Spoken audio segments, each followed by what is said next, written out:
Production.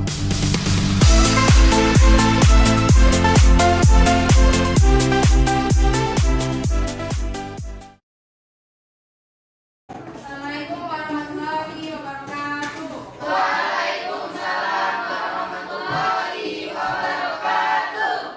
Karena kabarnya hari ini anak? Sehat ya? Hari ini kita akan membahas tentang perpindahan kalor secara kondisi. Jadi sebelum kita masuk ke dalam materi, untuk memulai pelajaran pada hari ini ada baiknya kita berdoa terlebih dahulu. Untuk ketua kelasnya, Ibu Dita silakan pimpin doa teman-temannya. Semua jawab. Siap. Mari kita jalan pada siang ini. Sebelum kita doa, dan takut ini. Doa mulai.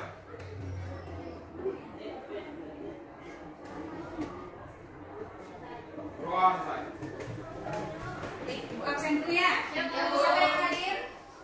Hadir semua. Alhamdulillah ada semua ya. Nah, baik anak-anak ibu, untuk memulai pembelajaran kita pada hari ini, adapun tujuan pembelajaran kita pada hari ini dengan materi perpindahan kalor secara konduksi adalah yang pertama menganalisis hubungan jenis obat dengan laju perpindahan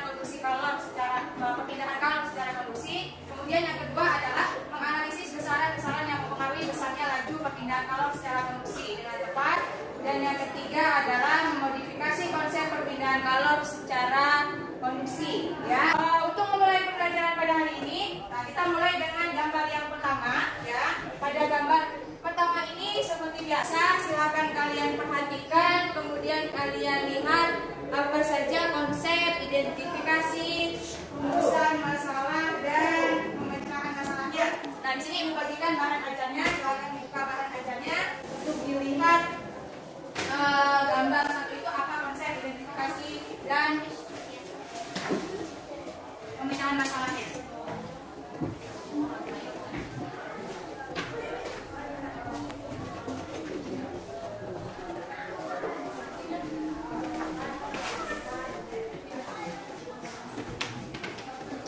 Saya Ujiawan dari Kelompok 3 akan menyampaikan konsep dari diskusi kami, yaitu membahas spiritus, termometer batang, logam, dan penyangga.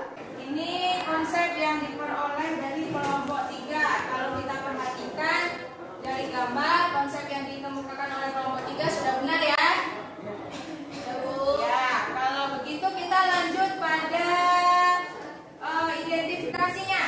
Identifikasi masalahnya. Kira-kira apa? Kelompok? Identifikasinya yaitu hubungan suhu dengan perpindahan Identifikasinya. kalor secara konduksi. Nah, kalau dengan kita lihat identifikasi masalah ini, kira-kira apa rumusan masalahnya? Rumusan masalahnya. Jadi rumus masalahnya adalah bagaimana hubungan suhu dan perpindahan kalor secara konduksi. Kira-kira dari gambar ini pemecahan masalahnya apa ya? Kelompok berapa? Kelompok 1. Kelompok 1, coba diutarakan apa pemecahan masalahnya? Pemecahan masalahnya saat benda diberi panas suhunya akan meningkat. Ya. Benda logam termasuk benda padat sifat partikelnya terikat. Sehingga saat salah satu sisinya diberi kalor, maka partikel yang saling berhubungan akan mentransfer panas dari suhu tinggi ke suhu rendah. Oke, jadi yang disampaikan oleh kelompok 1 tadi sudah benar ya, bahwasanya logam itu termasuk benda padat. Jadi saat diberi panas, karena benda padat itu partikelnya berikatannya sangat kuat ya, atau partikelnya berdekatan, saat diberi panas maka pada partikel-partikel tersebut yang terkena panas akan saling bersentuhan. Jadi berpindahlah panas itu dari partikel satu dengan partikel yang lain tanpa perpindahan partikel itu sendiri ya. Jadi hubungannya dengan suhu apa? Suhu itu berpindah dari kalor itu berpindah dari suhu yang tinggi ke suhu yang rendah. Oke, benar yang disampaikan oleh kelompok 1. Nah, jadi dari gambar 1 ini kita akan lanjut di gambar 2. Kira-kira dari gambar 2 ini apa konsep yang diperoleh dari kalian? Identifikasinya apa? Rumusan masalahnya juga apa? Silakan didiskusikan terlebih dahulu. Dipaparkan kelompok berapa? Perkenalkan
untuk rumusan masalahnya berdasarkan identifikasi masalah dan gambar. Kira-kira apa pemecahan masalahnya?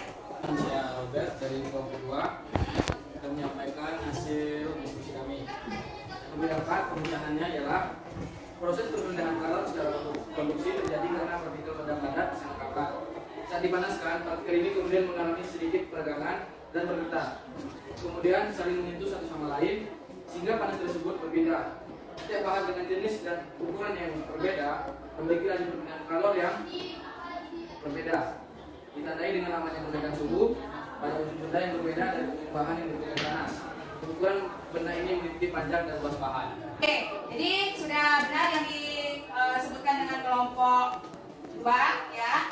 Nah, untuk selanjutnya pada gambar 3, perhatikan untuk gambar 3 ini akan kita kerjakan sebagai proyek kita pada hari ini ya. Hari ini kita akan melakukan atau mengerjakan satu proyek ya yang berkaitan dengan perpindahan kalor secara konduksi ya. Alat-alatnya kita sudah siapkan di depan, alat-alat untuk proyeknya. Nah, kalian nanti sudah duduk dalam kelompok ya, sudah duduk dalam kelompok. Nanti ibu bagikan dalam kelompok LKPD-nya, LKPD proyeknya yang akan kalian kerjakan. Kalian baca prosedurnya di situ ya untuk mengukur besar kalornya menggunakan kalorimeter. Sebelumnya kita sudah belajar tentang kalorimeter ya. Silakan dilihat LKPD-nya, kemudian salah satu perwakilan silahkan ambil bahannya di depan. Satu kelompok satu ya. Oke, boleh dikerjakan sekarang. Ibu kasih waktu untuk mengerjakan proyeknya selama 50 menit ya. Oke, karena alat kita ada yang pecah ya. Untuk kelompok 3 bisa bergabung atau dibagi 2 dengan kelompok 1 dan kelompok 2. Ya, silakan dipecah.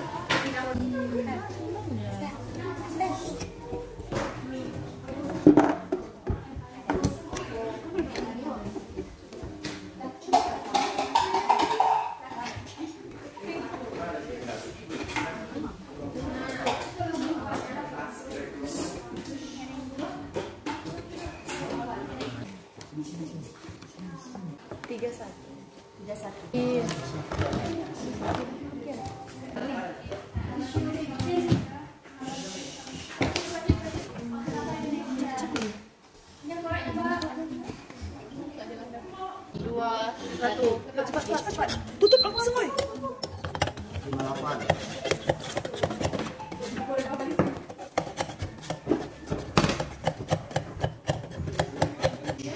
Yang sini dah makan dah.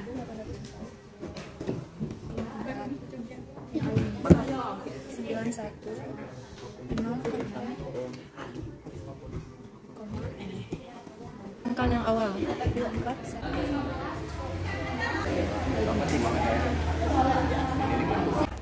Silakan dibereskan peralatannya, kemudian kita akan presentasi hasil dari proyek yang kalian kerjakan ya. Untuk menyampaikan hasil dari prakteknya tadi.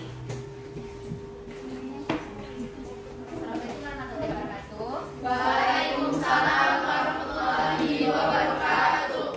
Saya dari kelompok 2 akan memberikan hasil dari diskusi kami.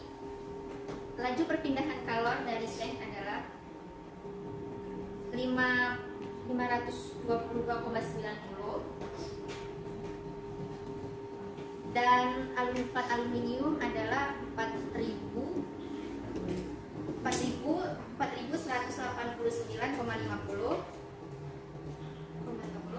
Konduktivitas thermal platnya yang seng 9,14 dikali 10 pangkat 2 dan aluminium adalah 21,84 10 pangkat 2 dan aluminium 21,4 dikali 10 pangkat 2.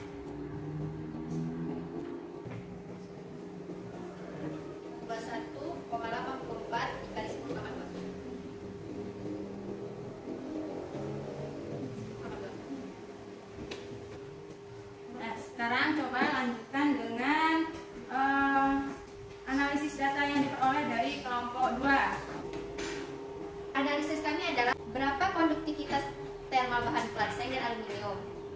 Plat seng adalah 9,4 kali 10 pangkat 2 dan aluminium adalah 21,84 kali 10 pangkat 2.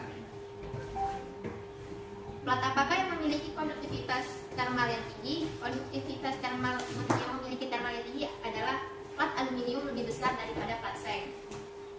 Lalu, hubungan proyek yang kami kerjakan dengan konduktivitas thermal bahan dan perpindahan kalor secara konduksi akan disampaikan oleh teman saya.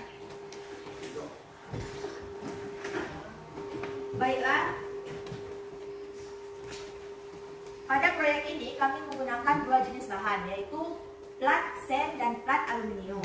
Berdasarkan sumber bahan ajar, bahwasanya perpindahan kalor dipengaruhi oleh konduktivitas bahan, thermal bahan. Dengan waktu yang sama, besar yang sama, dan besar kalor yang sama, laju perpindahan kalor pada kedua plat berbeda. Hal ini menunjukkan bahwa laju perpindahan kalor dipengaruhi oleh jenis bahan plat. Bahan aluminium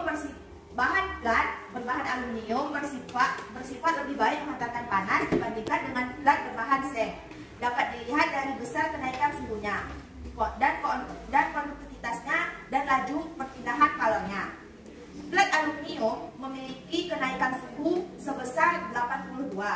Konduktivitasnya 21,84 kali 10 pangkat 2 dan laju perpindahannya sebesar 4189,50. Sedangkan plat seng memiliki kenaikan suhu 82, konduktivitasnya sebesar 9,14 kali 10 pangkat 2 dan laju perpindahannya sebesar 5220,90. Baiklah, bagian kesimpulannya akan dijelaskan oleh teman saya.